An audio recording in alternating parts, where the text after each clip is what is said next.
Boa tarde novamente. Voltamos agora para a segunda parte do debate Diálogos RJ, promovido pelo Jornal o Globo, para discutir as questões do Estado do Rio. Sou o Rafael Galdo, editor de Rio dos jornais O Globo e Extra, e agora vamos falar sobre maneiras de destravar os nós em serviços públicos, tão importantes, né, para a população. Tem aqui ao meu lado, nessa segunda mesa, Adilson de Faria Maciel, secretário estadual de Planejamento e Gestão, Cris Alckmin Schmidt, presidente da MS Gás e ex-secretária de Economia de Goiás, e Guilherme Ramalho, presidente do Metrô Rio. Bem, vou começar no ponto central desse debate, os nós. De que nós estamos falando quando a gente aborda serviços públicos? Onde estão e quais são esses principais nós que a gente precisa enfrentar? Vou começar, por favor, com o secretário Adilson.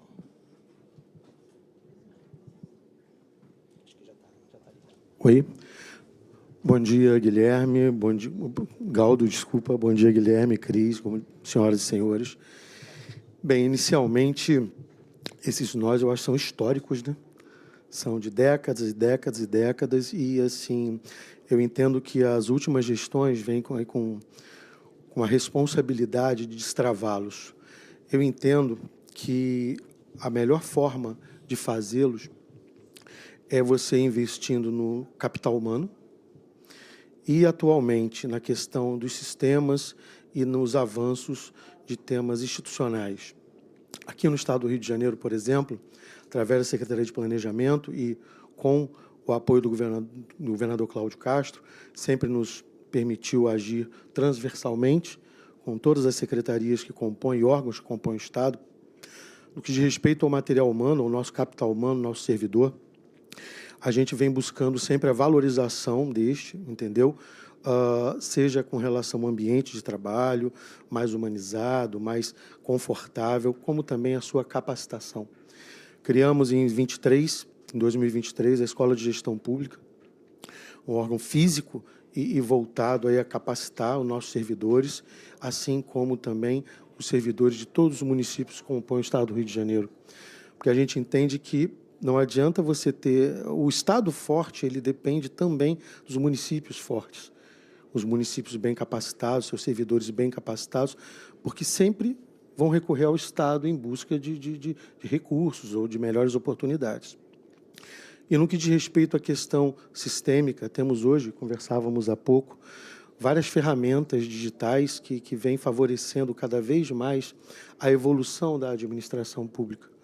Seus controles através de inteligência artificial, além de ali, e volto aqui a citar o Rio de Janeiro, nós criamos alguns instrumentos institucionais, como, por exemplo, o instrumento de planejamento a longo prazo. Temos o PEDES, que é o Plano Estadual de Desenvolvimento Econômico e Social, que, assim, ele está contido ali com a questão da PPA, da LDO e da LOA. O PEDES também é uma ferramenta orçamentária de longo prazo e que se baseia e utiliza os ODS como pano de fundo, tá, para os seus investimentos.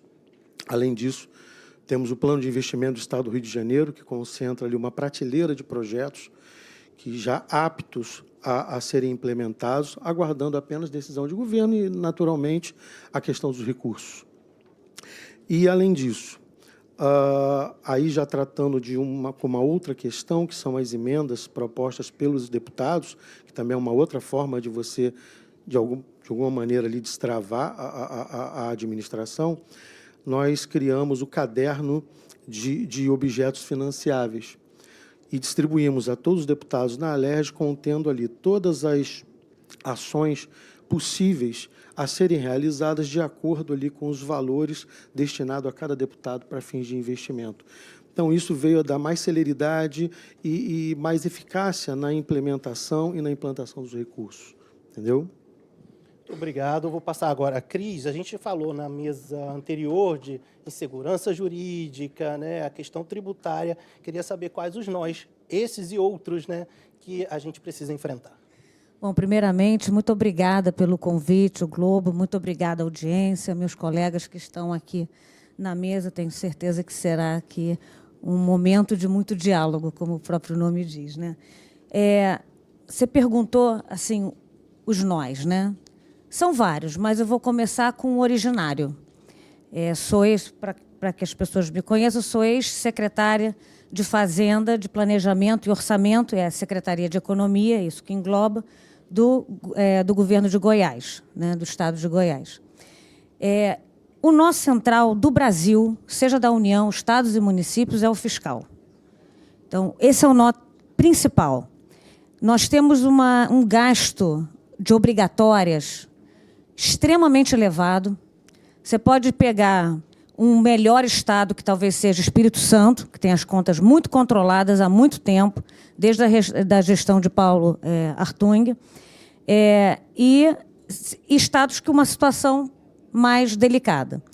Não existe responsabilidade social, não existe querer fazer investimentos públicos de maneira fundamentada e de longo prazo, de maneira coerente, se você não tem como financiá-los, se você não tem uma saúde financeira. Então, tendo uma discricionária muito pequenininha, ou seja, nossos gastos obrigatórios chegam a 90% do que a gente pode gastar. Né? Então, assim, no governo federal, é mais de 90%. Quando eu cheguei no estado de Goiás, eu tinha apenas 3% de dinheiro, né, dentro do orçamento, né, do total para gastar. Quem é que consegue fazer política pública dessa maneira? Impossível. Então, chega-se no estado em que você deve aos municípios transferências constitucionais, você deve a mais de 4.600 fornecedores, você deve a servidor público, é o caos. E como foi colocado na mesa anterior, um Estado está ali para intermediar e para tirar os obstáculos do setor privado. Fazer uma reforma administrativa é fundamental, mas fazer uma nova reforma da Previdência também é. Aqui no estado do Rio de Janeiro, a gente vê que os aposentados, né, eles têm um peso muito grande na folha. Rio Grande do Sul também. Aqui o Rio de Janeiro é o primeiro estado em termos dos aposentados, né, em percentual. O valor absoluto está em terceiro. É muito dinheiro. Então, assim, não é que a gente não queira valorizar ninguém, não se trata disso. Se trata de uma coisa muito factual. A gente precisa de dinheiro na conta para fazer investimentos. E aí vou até citar, Guilherme, que você falou do Prêmio Nobel desse ano, né, dos 3 grandes ali, sobre inovação, pesquisa, que isso é, de fato, um propulsor do crescimento. Ano passado, tivemos também das instituições, né, com a Semoglu, com o Robson, com o Johnson, em que, se você não tem instituições fortes, agências reguladoras, um TCE, essa agenda que vocês falaram dos acordos, né, dos poderes para destravar investimento, se você não tem um arcabouço institucional sólido, isso aí vai debilitar o seu crescimento. E falo mais, o Prêmio Nobel lá de 2018 fala de capital humano, educação. Então, quais são os nós do Brasil, de forma geral, e do Rio de Janeiro em particular? Rio de Janeiro não é um ponto fora da curva nisso, ele está dentro desse contexto Brasil. A gente tem pouco dinheiro para gastar com o que é relevante, de fato, fazer política pública boa, temos pouco dinheiro. De novo, temos bons exemplos e há uma esperança de que podemos solucionar. Goiás está aí para isso, Espírito Santo está aí para isso, Mato Grosso também. Há estados que fizeram muito bem seu dever de casa, hoje são Capaguiá, hoje tem uma capacidade de gestão, mas, para mim, há nós, vários nós, educação é um, como foi colocado também na mesa anterior. Você tem falta do Brasil. A gente tem um orçamento gigantesco e a gente só consegue investir 500 bilhões no Brasil. 500 bilhões. A União, então, investe menos de 100 bilhões. Isso num orçamento de 2, 3 trilhões, gente, não é nada. 4% do PIB. Então, como que o Brasil vai conseguir enfrentar uma Coreia, uma China? Como? Que produtividade tem a nossa, né, Guilherme, que você colocou aqui na mesa anterior? A nossa produtividade, gente, é 25% da americana. Se a gente pegar a Polônia, se a gente pegar a Coreia do Sul e Brasil, lá em 1960, a renda per capita em dólar era 1.000 Polônia, 3.000 Coreia do Sul e 5.000 Brasil. Sabe quanto é hoje, em 2023? 34.000 Polônia. 17 mil Coreia do Sul, 9 mil Brasil. Então, algo está errado. Nossa produtividade precisa aumentar e não tenho sombra de dúvida que reformas estruturais precisamos fazer. Mas o nó principal para mim, que é o cerne da questão, é onde tudo se inicia, é um problema fiscal. Parece que fica sempre para último lugar o investimento, né? Não, parece não. É o que dá. É o que dá. Então, você vê agora o próprio governo Lula querendo fazer milhares de coisas, não tem orçamento. Aí vamos fazer um arcabouço fiscal. Que arcabouço fiscal? Que meta? Toda hora tira-se um gasto da meta? Isso não é meta. Então, de novo, vamos sempre a um problema fiscal, que a gente não consegue fazer políticas públicas de longo prazo, perenes. Gente, inovação, pesquisa, infraestrutura, isso, se o governo não entrar com uma parte, muito difícil de destravar. Gás natural é uma. Aqui no Rio de Janeiro é um polo maravilhoso, mas vai ver o Brasil. Não é. E a gente tem essa matéria-prima em abundância. Algo errado. Estamos fazendo as escolhas erradas e a gente precisa consertar, sim. E eu acho que o primeiro passo, tanto da União, tanto com dos estados e os municípios, não tenho dúvida, é a parte fiscal. Obrigado, Cris. Vou passar agora a palavra ao Guilherme, que está na ponta da prestação de um serviço, né, capitaneando um serviço essencial à população. E qual é o nó que o senhor percebe lá nessa prestação do serviço, Guilherme? Primeiro, bom dia a todos. Prazer, mais uma vez, participar aqui dessa série de diálogos do Globo. Acho que é mais um serviço muito relevante que vocês prestam à nossa sociedade. Seguindo a cadeira dos Guilhermes aqui, né? Na mesma cadeira do meu xará.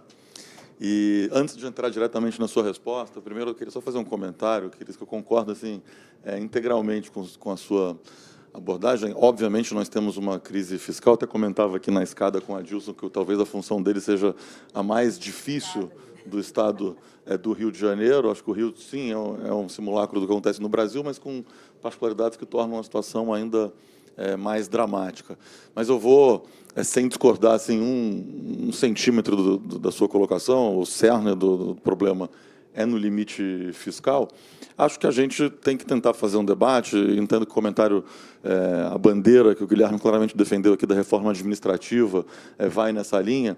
A nós que estamos exercendo funções profissionais nas diversas facetas de execução do serviço público, resta sempre um espaço de ação.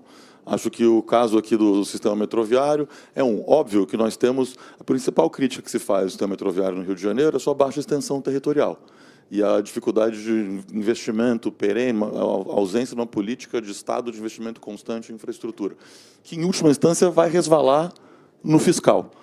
Mas, mesmo dentro das dificuldades fiscais, há um espaço gigantesco de políticas públicas que vão gerar impactos decisivos na vida das pessoas.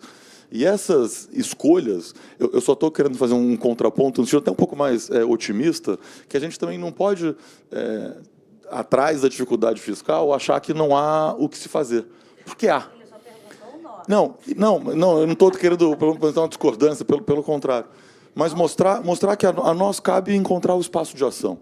E aí foi falado muitas vezes aqui da dificuldade do metrô, de outros sistemas de transporte no Rio de Janeiro, e acho que esses casos são emblemáticos, ilustram um pouco na prática o que a gente está discutindo aqui de forma teórica. Semana passada, participei de um debate de natureza semelhante, como ouvinte em São Paulo, e São Paulo falava do seu um pipeline de projetos de expansão de infraestrutura.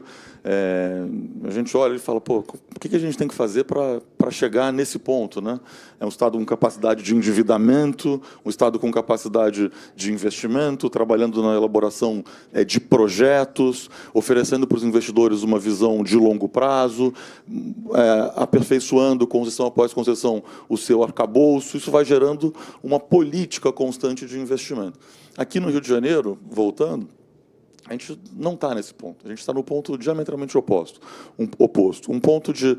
Estamos há 10 anos, basicamente, sem realização de investimentos estruturantes. Eu vou me ater aqui à minha área, que é a área de infraestrutura de transporte. O governador Cláudio Castro, acho que elegeu prioridades relevantes, o Adilson falava antes, de retomada, de arrumação da casa. E é onde toca no ponto aqui do metrô. Nós temos uma obrigação, Rafael, que você falou no dia a dia, de operador, que acho que cumprimos com excelência. Então, todos os dias ali, o metrô do Rio de Janeiro transporta centenas de milhares de pessoas, são 180 milhões de pessoas por ano, cariocas e turistas que visitam a nossa cidade. Temos um serviço com nota média de satisfação de 8,7. 98% dos clientes que utilizam o metrô dizem que recomendariam o metrô para um terceiro, ou seja, é um serviço de excelência, é um serviço que tem uma ampla aceitação, mas um serviço que tem limitações de capacidade de investimento e de crescimento. O governador, eu dou um exemplo agora de política pública, ele tinha dois caminhos. Ele se deparou, falando do governador, mas o governo se depara com essa situação no Rio de Janeiro.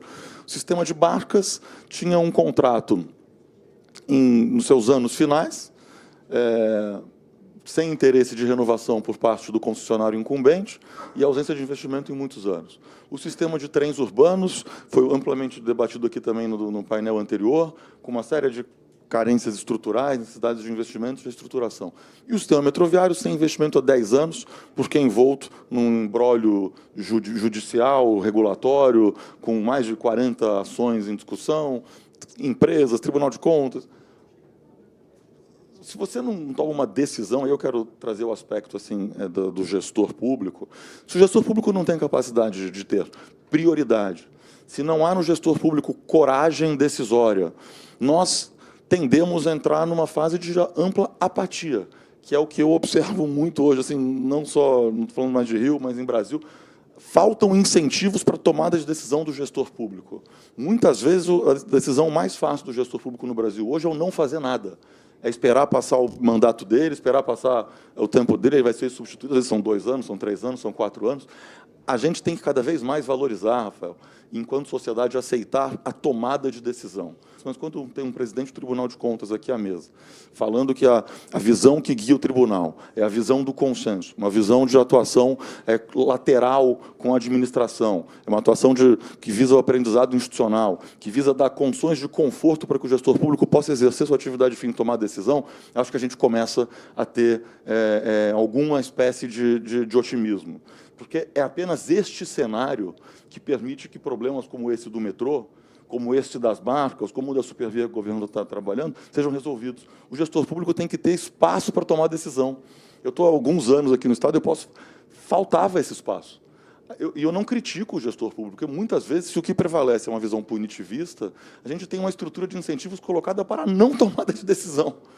E a gente tem que criar uma estrutura de incentivos, fazendo coro à reforma administrativa, mas, sobretudo, com relação ao amadurecimento institucional nosso, por meio de debates como esse, onde a gente não demonize uma tomada de decisão que, eventualmente, daqui a 2, 3 anos, sofre uma crítica, que faz parte o gestor público, tal qual o gestor privado, ele tem que estar guiado por melhores informações, pelo seu dever fiduciário. Ele vai acertar, ele vai errar, mas ele tem que fazer. Então, eu queria fazer aqui uma defesa, embora concessionário, do espaço de gestão do gestor público. A gente tem que criar mecanismos para que o gestor público decida, faça, para que a gente use a nossa criatividade para, mesmo num cenário de restrição fiscal, a gente conseguir avançar na tomada de decisão de políticas públicas, porque há, sim, espaço para você, fazendo modelagens corretas, trazer o investimento do setor privado. No caso de Gávea, estamos investindo 700 milhões de reais. E concessão é isso. Concessão nada mais é do que um instrumento de investimento para estados com restrição de capacidade fiscal. Desde a década de 90 a gente vive essa realidade. O governo brasileiro não tem dinheiro para investir há 30 desde os militares. Não investimos nada em 80, a partir de 90 trouxemos o privado para investir. E, para isso, a gente precisa do quê? Precisa de arcabouço legal, precisa de estrutura decisória, estrutura de gestão bem definida. Então, enfim, concordando 100% com tudo que foi colocado aqui. Antes, eu queria oferecer também essa perspectiva otimista, uma perspectiva onde, através da nossa ação de quem está no setor privado, quem está no setor público, quem está na imprensa, fazendo uma cobertura justa das discussões, a gente tem que migrar para uma sociedade executora, que a gente tem que voltar a fazer. A nossa baixa produtividade está muito relacionada a uma falta de cultura de execução, um excesso de cultura de controle, aquela história de república de advogado, não república de engenheiro. A gente precisa voltar a fazer e valorizar quem faz. Aproveitar aqui o gancho, como tomar decisões num cenário que a gente tem, por exemplo, a previsão de 19 bi de déficit orçamentário para o Estado no ano que vem, em que é preciso fazer investimentos. Então, quais as decisões, como tomar decisões nesse cenário e o que o Estado aposta para a gente tentar reverter esse quadro? Galdo, pegando uma carona um pouco no que o Guilherme falou, a questão do espaço, ante toda a questão da necessidade da reforma fiscal, o papel do Estado tem sido, principalmente nesse cenário de déficit, de usar a criatividade com as ferramentas existentes hoje. Por exemplo, nós criamos o que chamamos de categorias estratégicas. E, a partir daí, como transição energética, a gente espera, transformando numa categoria estratégica, uma economia de um ano de 100 milhões de reais, com eficientização e transição energética.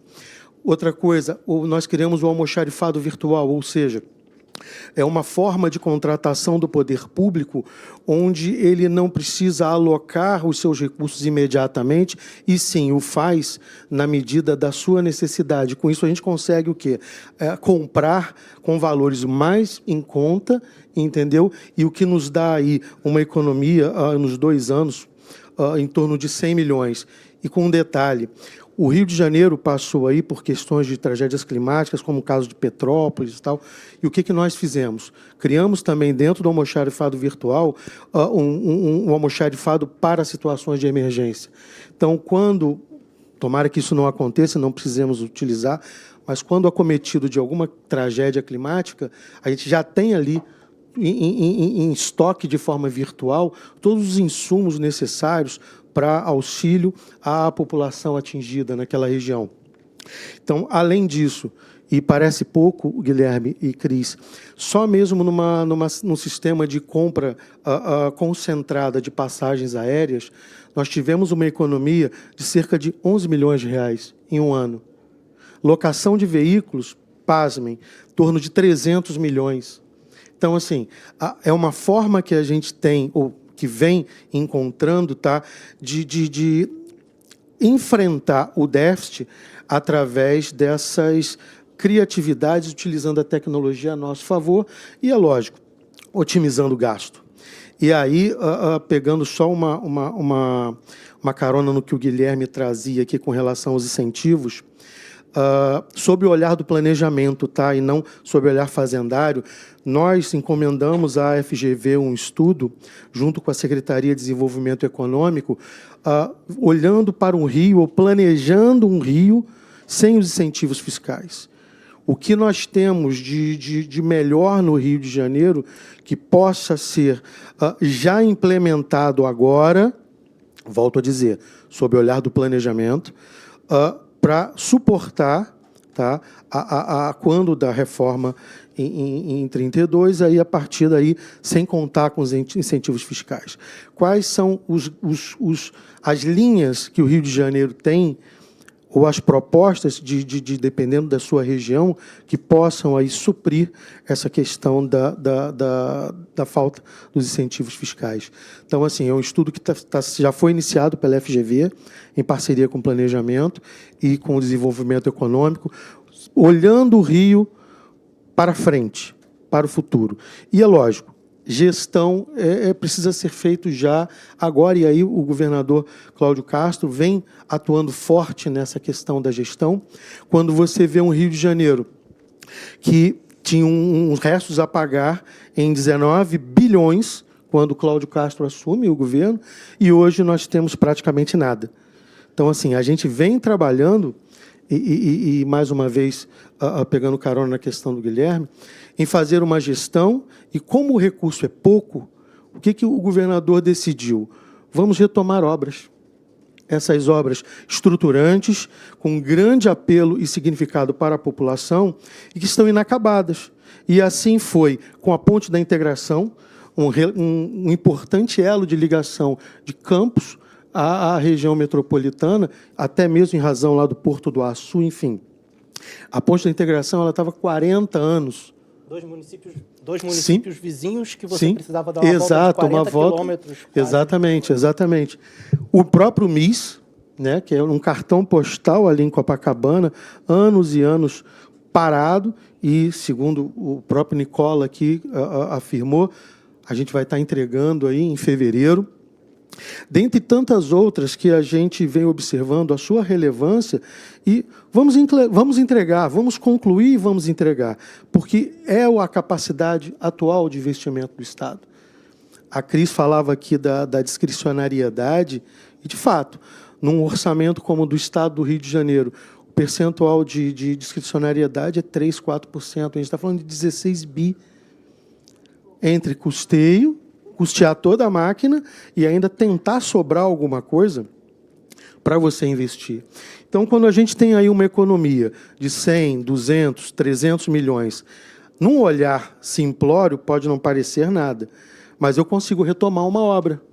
Eu consigo investir ali, se somar aqui o nosso investimento, praticamente é o que vai ser investido para a questão do metrô, seus 700 milhões. Então, assim, são ações que não são vistas a curto prazo, tá? E são ações que, num olhar simplório, elas não significam nada ante o déficit, mas que fazem toda a diferença para quem está no dia ali da gestão. Não é fácil.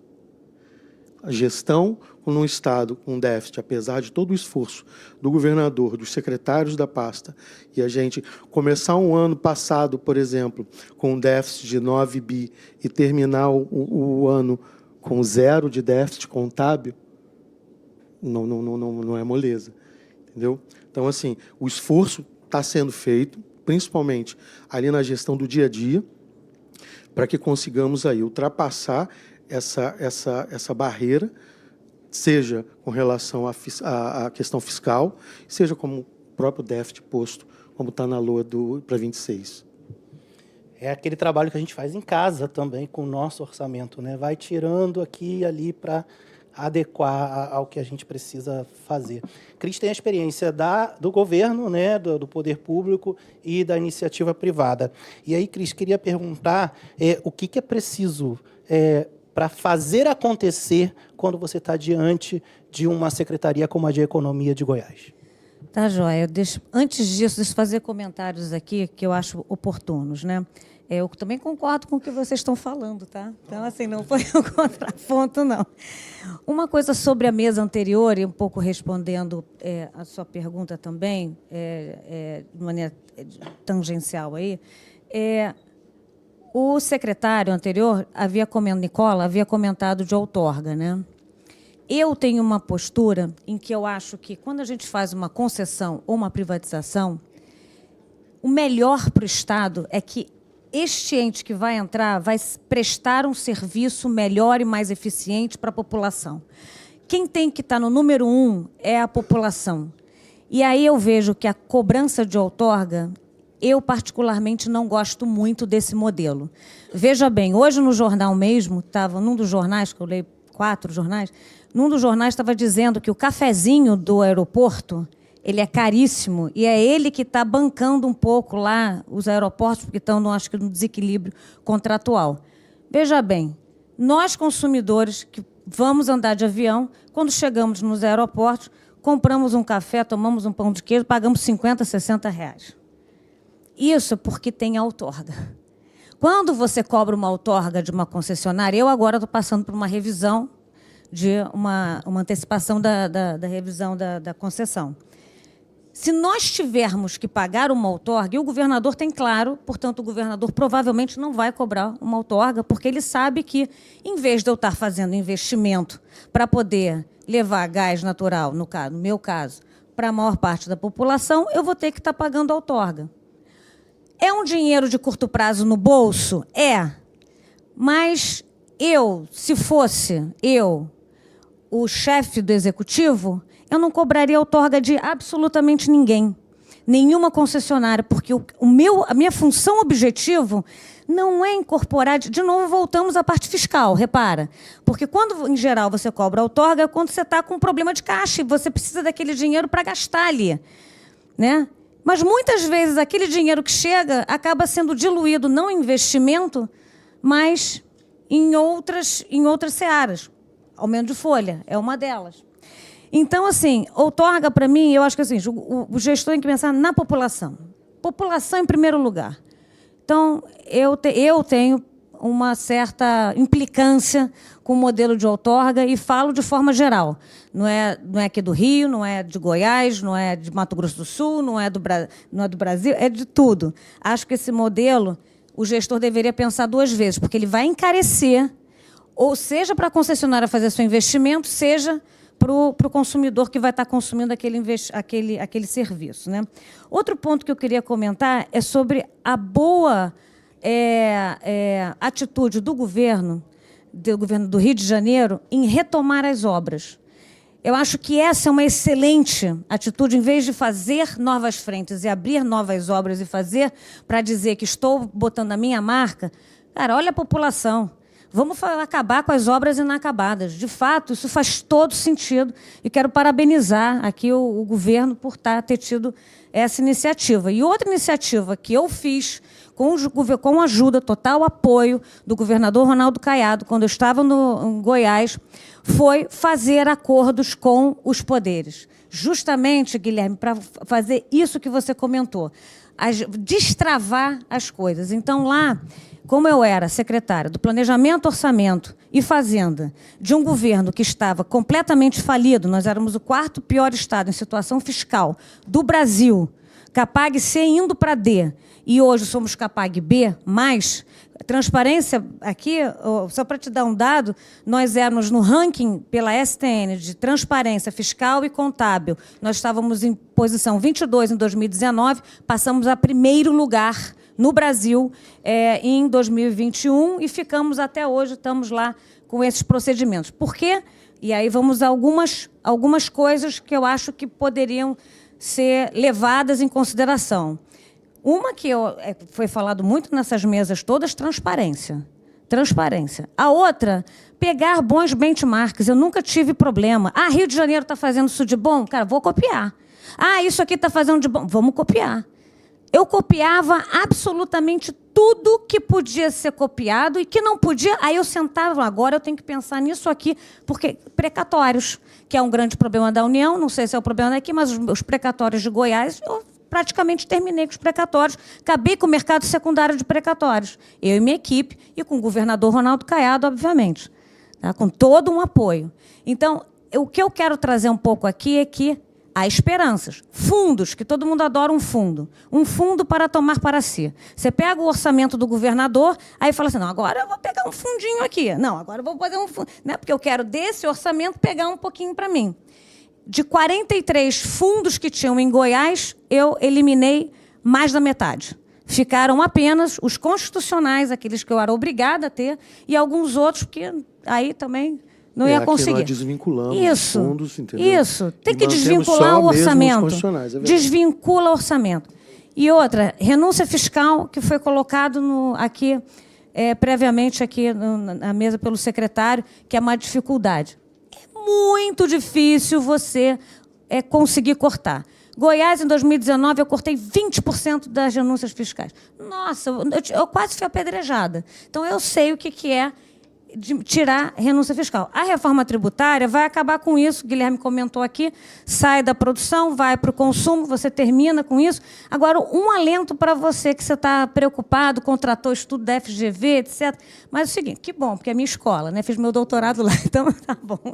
Mas o lado bom desse modelo novo de tributação, mais do que tudo, é a transparência que vai dar. Por quê? Hoje, eu dou um benefício fiscal para você. Amanhã, eu vou ter que fazer... Se eu quiser continuar com esse benefício fiscal, porque eu acho importante isso, eu vou colocar onde? No meu orçamento, Rafael. Eu ponho no meu orçamento de maneira transparente, vou falar, eu não tenho orçamento lá, pé de meia, Bolsa Família? Todo mundo conhece e entende o que é esse programa. Então, não é que você vai deixar de dar incentivos para os determinados setores. Apenas você vai tirar do lado da receita, porque é a renúncia, e vai colocá-lo do lado que ele sempre na verdade, devia ter ficado, que era do lado do orçamento, aonde ele vai ser levado para a Assembleia de maneira republicana e de maneira democrática. É a Assembleia que, em geral, ou o Parlamento, né, a Assembleia, o Congresso, é que vai lá e vai avaliar se aquelas políticas públicas elas devem seguir adiante. Então, eu acho que vai dar muito mais transparência ao que os gestores estão fazendo. E aí, um último ponto, e passo aqui, é a questão das emendas. As emendas parlamentares, que viraram realmente um problema para o Executivo, principalmente quando o Executivo não tem o fiscal dele bom, ajustado, você realmente tem que tentar fazer acordos com o Executivo. E o que nós fazíamos lá em Goiás? Nós tínhamos, como eu era secretária de Planejamento, Orçamento e Fazenda, eu tinha tudo controlado ali, de maneira organizada, falar ao governador, vamos agora conversar com os parlamentares para que eles possam usar as emendas deles, mas nesses projetos que o governo, que o Executivo tem pautado. E assim se dava o diálogo entre o Executivo, o Legislativo, a gente também trazia para a mesa o Ministério Público, o Tribunal de Contas, o Tribunal de Justiça, falando assim, nós vamos fazer isso, temos esse plano e queremos que as emendas... Quem vai ganhar o mérito é o político, mas está dentro de um plano que o Executivo está traçando, né? Não está sendo colocado de maneira aleatória para uma quadra de esporte ou para um uso que ninguém acho que agora sabe mais, né? O Globo está colocando algumas matérias importantíssimas do jornal mostrando que cadê o dinheiro? Foi a emenda que foi para essa cidade, cadê a rua que era para ter sido pavimentada, né?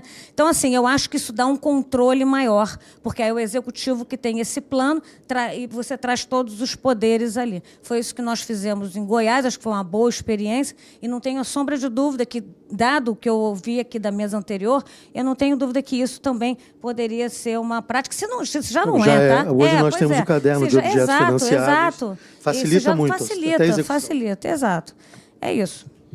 Parte desse debate está acontecendo agora, né, nestas semanas, na Assembleia Legislativa do Rio, que o governador Cláudio Castro, há cerca de 60 dias, né, enviou um pacote de medidas, né, de propostas na área de segurança e outro também na área de economia, que tem refinanciamento de dívidas com o Estado, redução de incentivos fiscais, etc. E agora a tentativa aí de aprovar esses projetos lá na Assembleia, né? Vou passar agora ao Guilherme, porque a gente já citou aqui esse acordo entre Estado e todos os entes envolvidos para retomada da estação Gávea da linha 4 do metrô, né?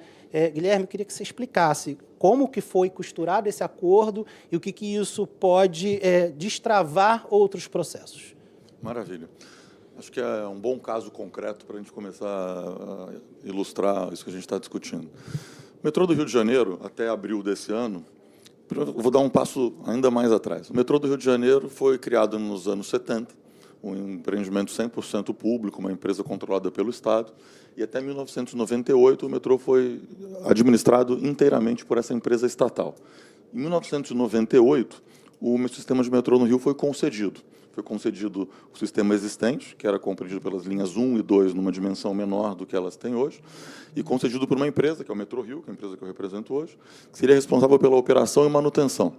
Enquanto o Estado, por meio de uma empresa pública remanescente, que permanece até hoje, chamada Rio Trilhos, manteve a responsabilidade de planejar e de fazer as obras de expansão do metrô. E assim foi feito. Ao longo da primeira década de 2000, o Estado expandiu o metrô em direção sobre a Copacabana, e à medida que cada estação ficasse pronta, Siqueira Campos, Cantagalo, o contrato do metrô o contrato abarcava essa nova estação, era feito o processo singelo de reequilíbrio e a concessionária continuava a operação. Em 98 também, o governo havia feito uma concessão de um projeto Greenfield, uma concessão nova, que seria a famigerada linha 4, que seria um projeto separado da linha 1, vindo da Barra da Tijuca e tal. Esse projeto acabou não saindo do papel durante os primeiros 10 anos e, por volta de 2009, 2010, quando o Rio se torna sede das Olimpíadas, a linha 4 ganha vida por meio de um outro contrato. Então, a gente tinha 2 contratos de concessão, mas a linha 4 ela deixou de ser uma linha autônoma, houve uma mudança de projeto, passou a ser uma extensão da linha 1, e constituiu-se esse cenário onde nós fomos contratados para operar a linha 4 sem que fôssemos concessionários da linha 4. Então, tinha uma concessionária que era responsável pela obra, junto com o governo, uma outra empresa contratada para operar, que éramos nós, que éramos, ao mesmo tempo, concessionários das linhas 1 e 2. Fazendo resumindo uma história longa, este cenário, que era para ser transitório, acabou se tornando um cenário perene, em função de discussões judiciais, de questionamentos sobre as obras da linha 4, das quais nós não tínhamos nenhuma relação, e o que era um problema pontual acabou, na verdade, virando um grande imbróglio que impediu qualquer espécie de avanço do sistema metroviário do Rio de Janeiro. Desde 2016, não houve 1 centímetro de metrô construído no Rio, e isso aqui virou um grande palanque para advogados. Então, havia discussões sobre nível de responsabilização de cada uma das empresas. Nós, enquanto Metrô Rio, a concessionária, queríamos nos manter o mais distantes possível dessa confusão, aquela dificuldade, a empresa chama-se Metrô Rio, como é que não tem nada a ver com a obra de metrô do Rio? Passei anos tentando explicar essa diferenciação. Mas o que importa, Rafael, é que chegou agora em 2002, 3 anos, o governador nos chamou e falou: precisamos do apoio de vocês para resolver. E nós, que somos uma concessionária, que traz Rio no nome, que acredita no Rio de Janeiro, que depende do sucesso do Rio de Janeiro, entendemos que só sentando à mesa e resolvendo esse problema que a gente ia conseguir ter uma prosperidade, um desenvolvimento do metrô.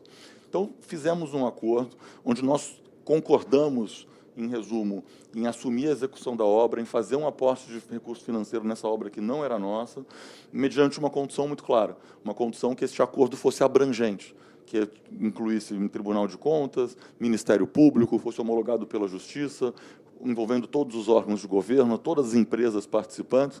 Então, assim, esse é um exemplo maravilhoso de destravamento de nó de política pública.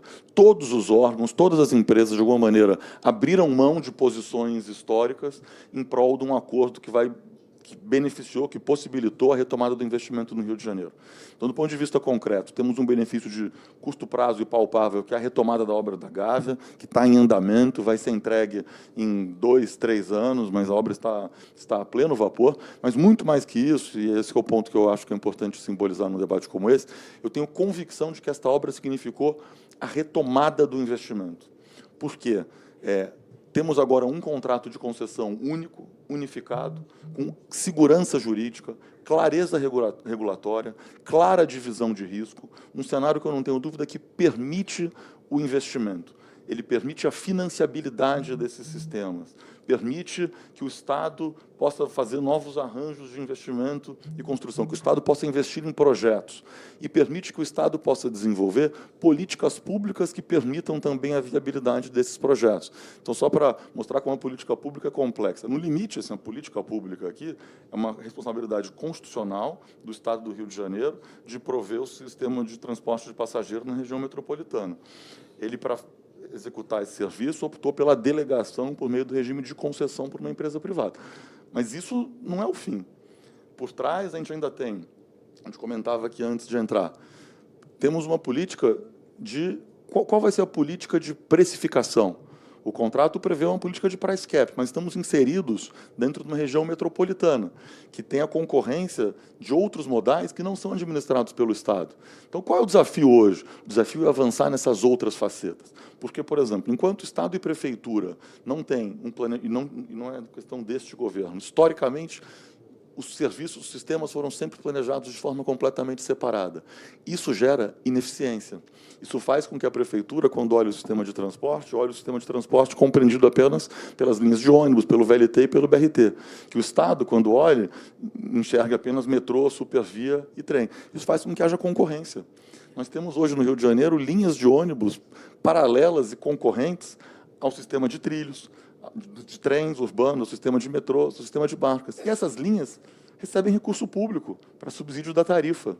E, ao fazer isso, elas estão provavelmente gerando um gasto ineficiente de alocação de subsídio por parte do ente federativo que o faz, e estão gerando prejuízo econômico para o Estado, porque está tirando demanda, voltando só para concordar com o fiscal, quando o Estado tem um problema com a Supervia, por não falar de metrô, ele é muitas vezes um problema de falta de viabilidade econômica, por falta de passageiro, que tem a ver com tarifa, porque a tarifa da Supervia hoje é 60% mais cara que a tarifa do ônibus. Ah, por que é mais caro? Não, porque o ônibus é subsidiado e a Supervia não é. Então, você acaba gerando um círculo vicioso que diminui, inclusive, a capacidade de investimento do Estado, diretamente, porque tem que lidar com prejuízo e não alocar dinheiro para investimento, e diminui a própria atratividade desse projeto para fins de atração de novos investidores. Então, o desafio que a gente tem hoje, então, eu quero mostrar o seguinte: a gente destravou um nó, E agora a gente parte para o próximo, que é arrumar o sistema de gestão para que a gente tenha uma tarifa única, para que a gente tenha um sistema inclusivo, integrado, que vai gerar maior demanda e que, por consequência, vai gerar maior retorno para ter mais investimento. Esse é o momento que a gente está hoje, porque a gente destravou o primeiro nó, temos que destravar agora o próximo. E, assim e isso tudo criando espaço, por meio de eficiência, na alocação da política pública, sem depender de crescimento econômico, nem das discussões de renegociação de dívida, enfim. O fiscal macro vai ser sempre o mais importante. Mas aqui, na execução da política pública, a gente tem que buscar eficiência e buscar destravar os grandes nós com coragem decisória, para fechar aqui a minha primeira fala. E aí destrava também, a gente pode começar a pensar em mais linha de metrô, né? Mais trilhos, né? Porque... Desculpa, é exatamente isso. Um sistema de metrô, ele vai demandar sempre uma parceria público-privada, diferente de uma rodovia, diferente de uma concessão de saneamento, às vezes até de gás, o investimento privado nunca vai ser suficiente, você tem que ter uma parceria. E a financiabilidade, a viabilidade do projeto é o que vai determinar a atração do capital privado. Se você não tem uma política tarifária que, em primeiro lugar, permite que as pessoas usem, o Estado está gastando mal esse dinheiro, porque ele está botando investimento num sistema que o preço é caro, ele não é acessível, as pessoas vão andar de ônibus, em 20, 30 anos você vai ter uma cidade com todas as externalidades decorrentes disso, com mais trânsito, mais poluição, enfim. A política ela é composta de diversas facetas, e eu estou querendo demonstrar, a gente resolveu tem que resolver o outro, porque resolvendo os outros, é um círculo, volta na capacidade de investimento. E nós, por exemplo, falo como concessionário, estamos dispostos a aumentar o investimento, a discutir novas linhas. O Rio precisa, o capital privado vai estar junto, desde que você tenha a segurança jurídica e um arcabouço regulatório que permita o retorno desse investimento. Guilherme, rapidamente, só para complementar, curiosidade de todo mundo, como é que está a Estação da Gávea? Em que pé está a obra agora? A obra se iniciou logo na sequência da assinatura do aditivo, em maio. Então, para quem não sabe, a obra tinha sido paralisada na metade, eram 2 poços, a estação mais profunda do sistema, ela vai ter 54 metros de profundidade, e esses 2 poços, com 16 metros de diâmetro e 50 metros de profundidade, estavam alagados.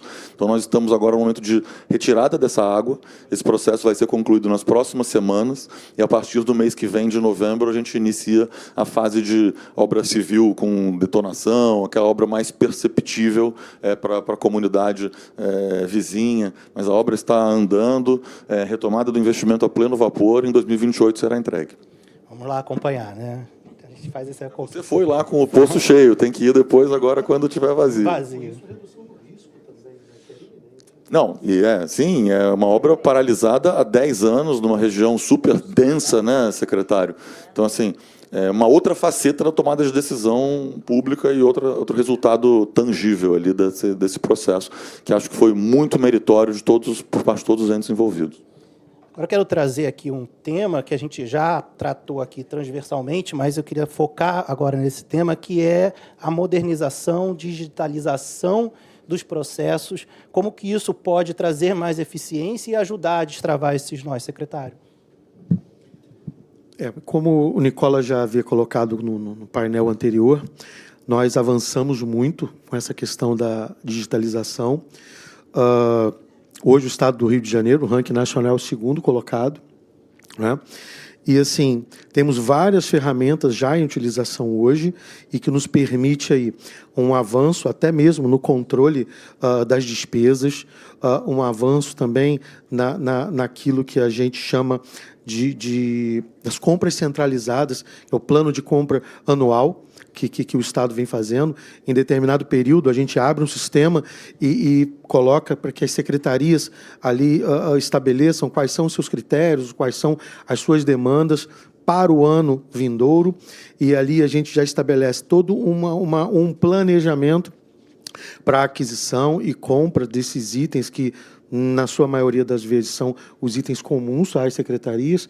É lógico que aquelas secretarias que trazem ali itens de maior especificidade, eles não entram nessa questão, e isso vem assim atraindo uma economia de escala muito grande para o Estado, sem contar também o próprio controle com relação e evitar o desperdício, porque você tem ali quanto que a Secretaria X consumiu do item A no último ano. Ah, ela consumiu X%, tá bom. E por que ela está hoje querendo mais desse item? Qual a justificativa para isso? Aí a gente dá um prazo, a secretaria informa e a gente analisa ali se é viável, se é justificável ou não esse acréscimo daquele item. Então, sempre com o diálogo, sempre chamando as pastas à mesa para a gente poder entender de perto a necessidade de cada um e, assim, implementando cada vez mais o uso dessas ferramentas que vem facilitando muito a administração pública, entendeu? Hoje a gente vem utilizando maciçamente a questão da inteligência artificial, não só na questão da aquisição de bens e consumo, mas também de controle. O nosso controle geral, ele vem aplicando muito a inteligência artificial para verificar situações se a empresa A, B ou C ela atende a uma política de compliance do Estado. Você vê que, ultimamente, não se tem visto quase qualquer contratação com empresas negativadas por algum fator, enfim. Então, a tecnologia ela vem, sim, sendo de grande valia para a modernização e a economia como um todo no nosso estado do Rio de Janeiro. Obrigado. Vou passar a palavra a Cris, continuar nesse tema, né? Que práticas da iniciativa privada, né, com relação a essa modernização que já está presente, né, no DNA das empresas, podem ser levadas para o gestor público, né? Não tenho dúvida, né? Tem muita coisa assim. Tem gente que acha que assim, setor privado é super, hiper, mega eficiente, setor público super ineficiente. Não é bem assim. E a gente pode sempre tomar as experiências para um lado e para o outro, né? Tem muita gente do setor privado que chega no setor público, não consegue fazer o que queria, se frustra e vai embora correndo. Não tem ali resiliência. Então, quem é do setor público aprende muito que tem que ter resiliência, paciência, porque tem até os processos burocráticos naturais do setor público até para ter controle, né? Agora, as big techs, as fintechs, a inteligência artificial, a revolução 4.0, ela chegou.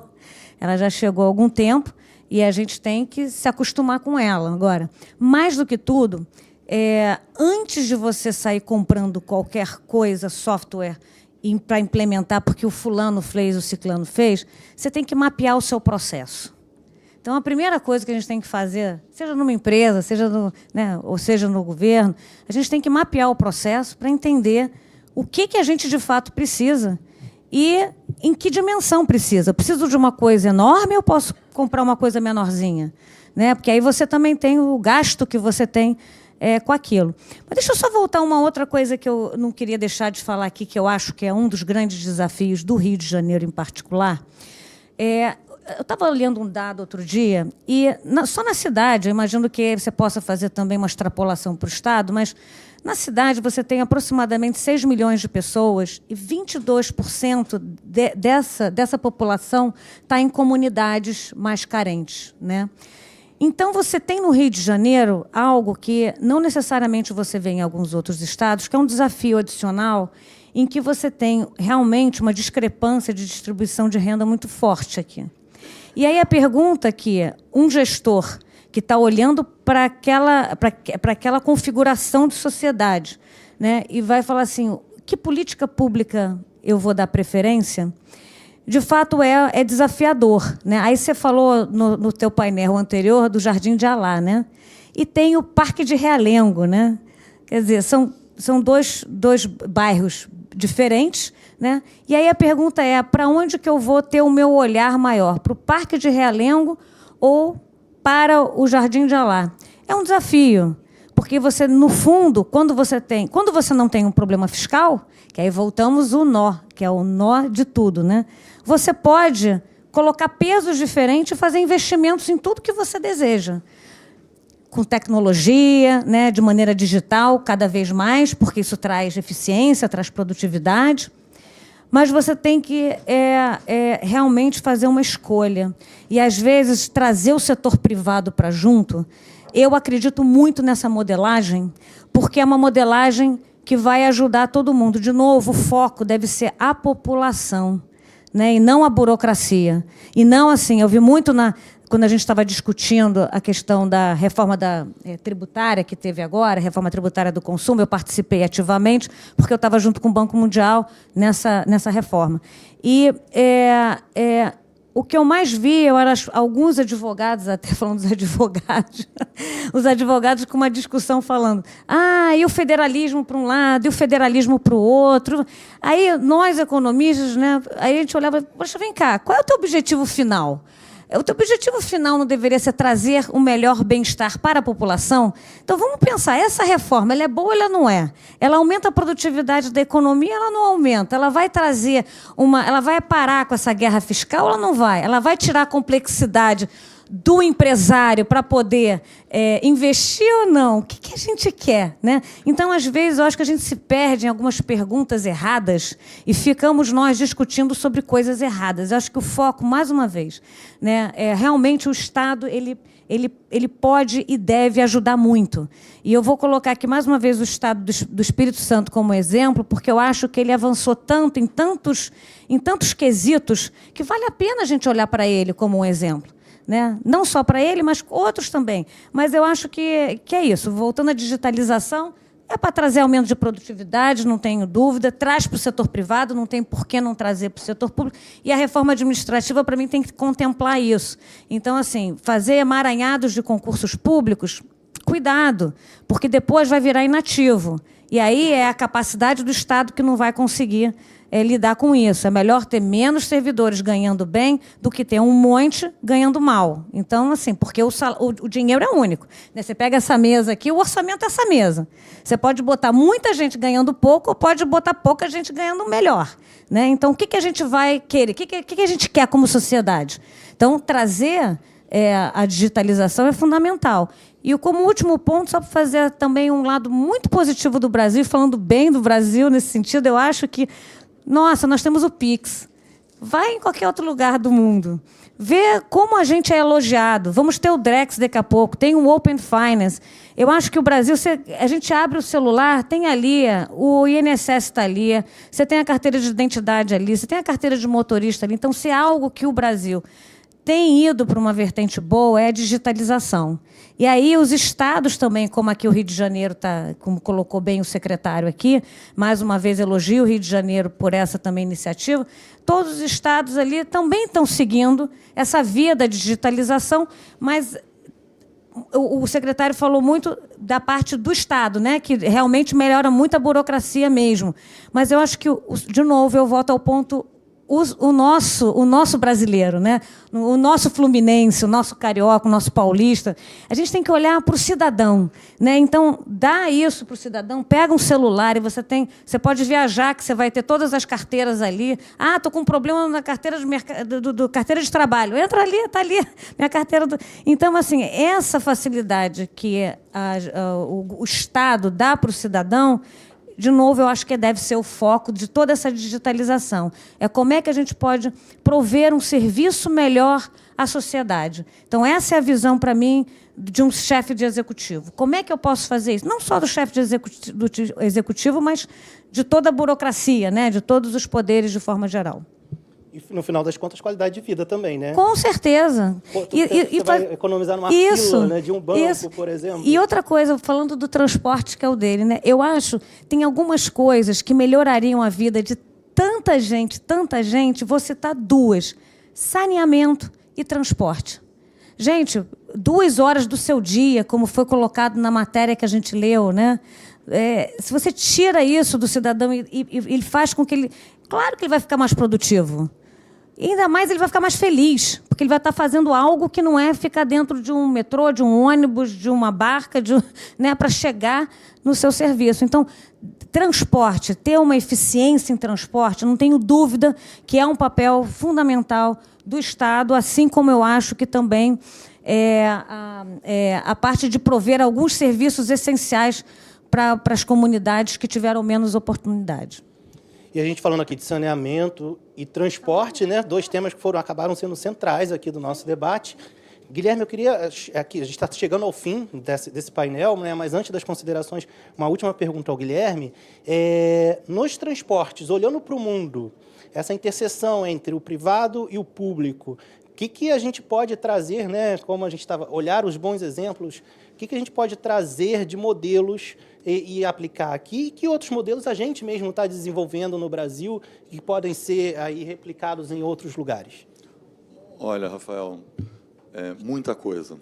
Eu acho que a gente tem muita oportunidade de avanço em boas práticas de políticas públicas de transporte na região metropolitana do Rio de Janeiro.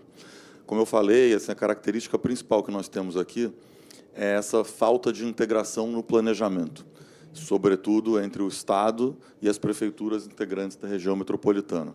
E desta falta de integração originária nascem praticamente todas as nossas dificuldades de organização do transporte.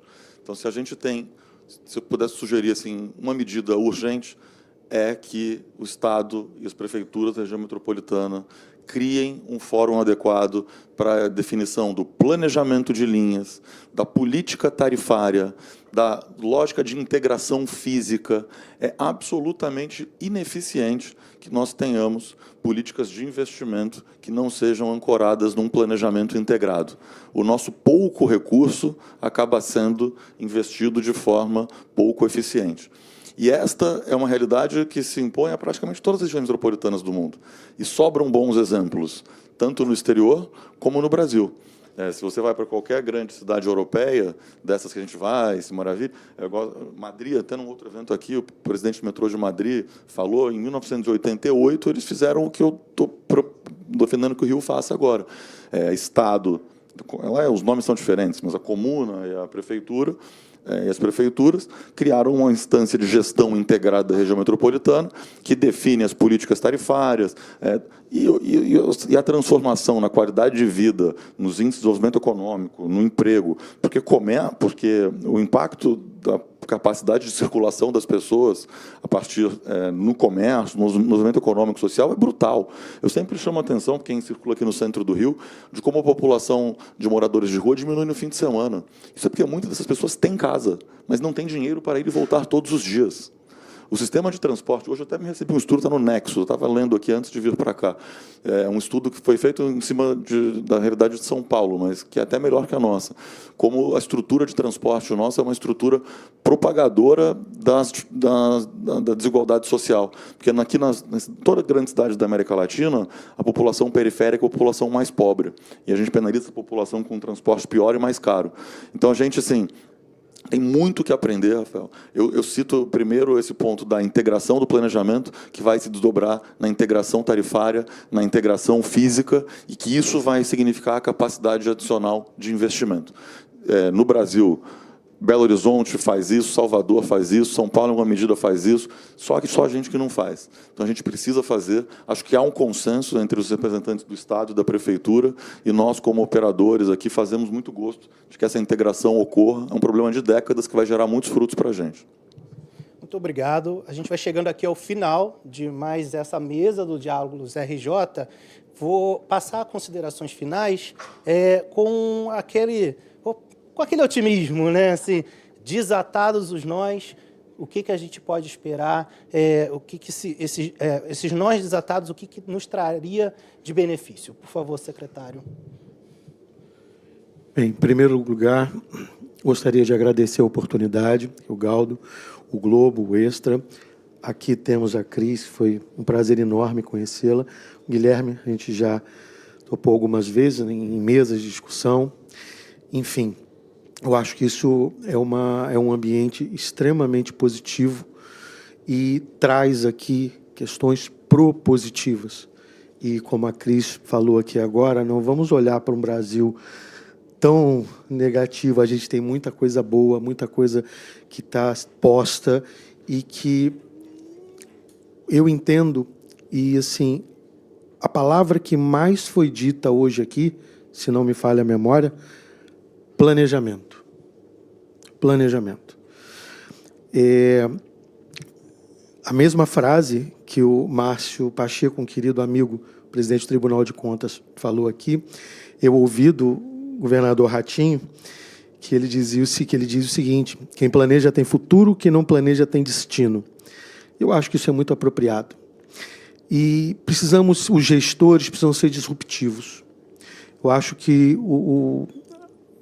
o poder público ele precisa olhar para dentro com um planejamento a longo prazo, abordando todas essas temáticas que foram colocadas aqui hoje, uma ampla discussão, e, assim, sem aquela vaidade do que isso é meu. Eu acho que a gente precisa dar continuidade àquilo que é bom ou àquilo que precisa ser feito. Exato, política de Estado e não de um governo A, B ou C. É você pegar no nosso Estado do Rio de Janeiro, como aqui a exemplo que eu coloquei, o governador Cláudio Castro, vamos sim retomar essas obras de relevância e que são importantes para a população, porque a gente faz a gestão para quem está na ponta. É para a população que está na ponta. Então, a gente precisa olhar para a população. O que é necessário para a população? Vamos entregar a ponte que economiza 1 hora desse contorno que é feito entre campos? Enfim, vamos entregar o MIS, vamos entregar obra X, Y, Z. Então, planejar para que consigamos, de fato, entregar a política pública, concluir as obras inacabadas e entregar à população aquilo para que ela se sinta privilegiada e olhada pelo gestor. Então, planejar e seguir o planejamento, seguir aquilo que está posto, não é demérito. Pelo contrário, eu acho que demonstra organização e um olhar do gestor para aquilo que efetivamente precisa ser feito. E se você pegar e olhar todas as áreas, transporte, saúde, educação, se você der continuidade ou estabelecer um planejamento a longo prazo em um pacto, novos gestores, vamos seguir com isso que está posto e, assim, adequando, logicamente, àquela imagem, àquela mensagem que o governo que vem suceder deseja implementar, mas manter ali, pelo menos, a espinha dorsal, a espinha estruturante da política pública no Estado. Então, fica aqui a minha palavra é planejamento. Planejamento. Muito obrigado, secretário. Eu acho que, assim, a gente tem que ter esperança, sim, porque é possível. Então, há uma possibilidade, há vias, e há exemplos a serem seguidos. Não existe, volto a falar, uma frase que eu falei lá no começo, vou repeti-la agora, não existe responsabilidade social, Rafael, sem responsabilidade fiscal. Não adianta. Não é porque eu quero fazer que eu vou conseguir fazer. Eu tenho que poder, de fato, fazer aquilo. Tem que ter dinheiro no bolso para poder ajudar. Senão, eu não consigo fazer nada. Não adianta. Tem que ter um pouco de pragmatismo com isso. E aí, realmente, a gente consegue implementar políticas públicas para a sociedade. Vou dar 4 exemplos que a gente fez lá em Goiás, só para mostrar que há esperança, né? 1, programas sociais. Saímos de 250 milhões para 3 bilhões, 20 ações para 60 ações efetivas. Número 2, regionalizamos a saúde. Tudo ficava na capital. 8 policlínicas, 8 hospitais. Educação, somos primeiro lugar, quer dizer, somos, como se fosse Goiás, né? Goiás é o primeiro, está no coração. Goiás é o primeiro lugar no IDEB. E isso não foi algo que aconteceu. Foi fruto de muito trabalho, muita digitalização, muito esforço, muita aula de matemática, português, muita aula suplementar. Uniformizamos todo mundo que não era, as crianças não tinham uniforme, não tinham merendeira, não tinham nada, era uma loucura, como era o Estado sem dinheiro.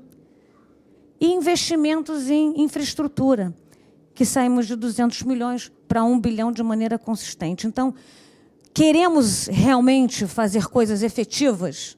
Queremos olhar para a sociedade, vamos melhorar a vida de vocês, seja no transporte, saneamento, educação, tudo. Precisamos ter dinheiro no caixa. Com a sua pergunta inicial, qual é o nó? É o fiscal. Há esperança? Há esperança. E eu tenho certeza que nosso Brasil vai sair disso e que Rio de Janeiro também, que eu sei que está numa situação complicada, vai sair, tenho fé, porque se Goiás saiu, ninguém inventa roda, eu não inventei roda. Eu copiei do que tinha de melhor e parei e pensei aquilo que eu não via. Né, para as idiosincrasias daquela situação que eu estava vivendo. E planejamento, estou com o secretário. Né? Como eu tinha lá planejamento, orçamento e fazenda, eu consegui, não era boca de caixa, porque fazenda sozinho fica boca de caixa, eu conseguia planejar, olhar a execução, ver o orçamento. Você não está executando, vou pegar teu dinheiro e vou botar aqui. Porque ele está executando. Por que eu vou ficar com o dinheiro ali? Não, mas isso, para quem é da burocracia, isso é difícil fazer. Isso não é fácil fazer. Você realocar dentro de um orçamento. É difícil, mas é possível. É possível. Então, eu tenho aqui uma mensagem de esperança. É possível. Muito obrigado, Cris. E, por favor, Guilherme, para finalizar, que oportunidades a gente tem ao destravar os nós? Eu encerro também com a mensagem de otimismo, Rafael. Eu acho que a gente hoje tem um desafio muito mais de execução do que de debate de ideias, que é um avanço muito grande. Percebo muita falta, muito consenso com relação ao que se fazer, com relação à eficiência do serviço público. Vou me ater aqui ao transporte. A gente sabe qual é o caminho. Há uma série de boas práticas. Mobilidade urbana é um tema cada vez mais relevante no dia a dia das pessoas. No Rio de Janeiro, pelas suas características geográficas, sociais, ainda mais. Então, minha expectativa é de que nós, no ano que vem, que é um ano eleitoral, é um ano de debate público, que a gente tenha cada vez mais debate sobre esse tema, que nós consigamos, no Rio, ter uma política contínua de investimento em mobilidade estruturante e que tenhamos uma política de inclusão, uma política de incentivo ao transporte coletivo, sustentável, que vai gerar uma série de benefícios econômicos, nos ajudando, inclusive, a fazer os outros desafios do Estado. E agradecer mais uma vez ao Globo pela organização e pelo convite e a todos que nos acompanharam. Obrigado. Muito obrigado.